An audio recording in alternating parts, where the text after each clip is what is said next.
देखो जो समझदार आदमी होते हैं ना, वो तिल का ताड़ और राई का पहाड़ नहीं करते।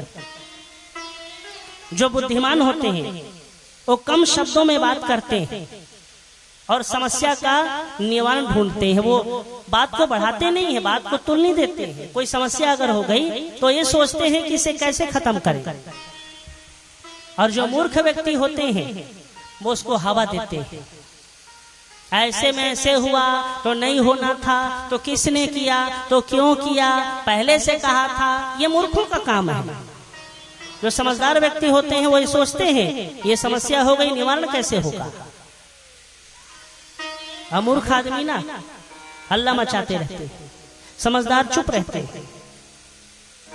आपकी अगर कोई निंदा करे नाराज मत होना, हाँ मौन रहना। तुलसी चुप रही देखिए, देख दीनन के फेर, और जमनी के दिन आई है, जमत न लगी है देर। कोई निंदा करे ना चुप रहना। भागवत को सुनने के बाद अगर जीवन में परिवर्तन नहीं आया तो भागवत सुनना बेकार है। हाँ, लोग आते हैं हमारे पास, कहते हैं महाराज हम 10 का भागवत सुने हैं। अच्छा महाराज हम तो हर साल सुनथन। अच्छा 10 बार,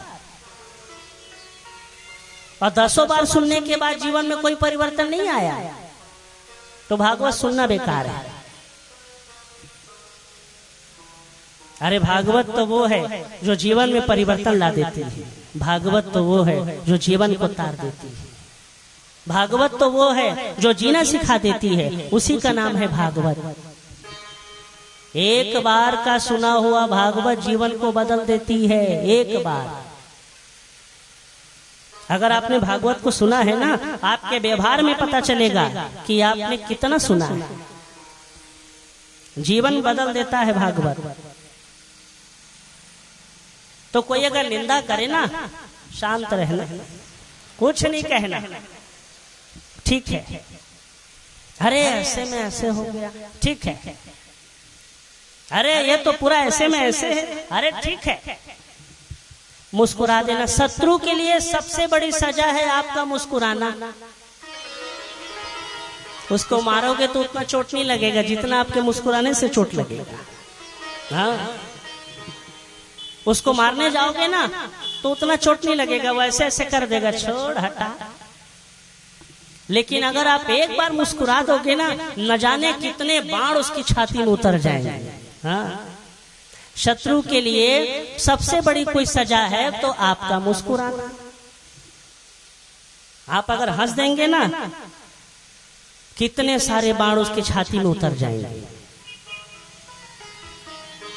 देखो 100 बात की एक बात बताते हैं आपको। जब हम किसी की निंदा करते हैं, ध्यान से सुनना, जब हम किसी की निंदा करते हैं या किसी के बारे में अहित सोचते हैं, 3 प्रकार के पाप होते हैं और 3 प्रकार के पुण्य होते हैं। मनसा वाचा कर्मणा, मन से, वचन से और कर्म से।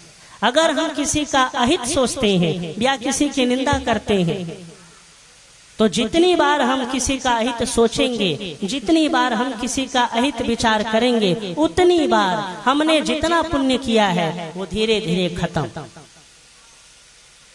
हाँ, फैसला आपके हाथ में है, पुण्य को देना है या नहीं देना है वो आप समझेंगे। हम अगर किसी के बारे में बुरा सोचते हैं ना तो हमारा पुण्य खत्म हो जाता है। इसलिए मन से, वचन से, कर्म से जो है सो है, जैसा है वैसा है, सब ठीक है। कौन है धरती में जिसके ऊपर कोई दाग ना हो, कोई कमी ना हो? कोई है? सबके अंदर कमी है, कोई पूरा नहीं है। लेकिन मानव का स्वभाव है वो दूसरों की कमी को पहले देखता है। एक व्यक्ति ने समुद्र से जाकर के कहा, बोले समुद्र तुझ में पानी तो बहुत ज्यादा है, लेकिन तेरा पानी ना एकदम खारा है। अगर तेरा पानी खारा नहीं होता तो कितना अच्छा होता। गुलाब के फूल से पूछा, बोले देख गुलाब तू सुंदर बहुत है, सुगंध भी है, लेकिन अगर तुझ में कांटे नहीं होते तो कितना अच्छा होता। कोयल से जाके कहा, तेरी आवाज बड़ी सुंदर है, लेकिन तू काली नहीं होती तो कितना अच्छा होता। इन सब से जाके कहा तो सब ने मिल करके उस मानव से कहा, बोले अरे मानव, अगर दूसरों की बुराई देखने की आदत तुझ में नहीं होती तो कितना अच्छा होता। दूसरों की बुराई देखने की आदत अगर तुझ में नहीं होती तो कितना अच्छा होता। संसार में कोई पूरा नहीं है, किसी में कुछ तो किसी में कुछ। उंगली बराबर नहीं तो आदमी कैसे बराबर होगा? कहीं न कहीं कोई न कोई कमी सब में रहती है। हम कमी को ना देखें, हम जो खासियत है उसको देखें, बुराई को ना देखें, क्योंकि जाकी रही भावना जैसी, जिस भाव से हम जो देखते हैं वही हमको दिखाई देता है।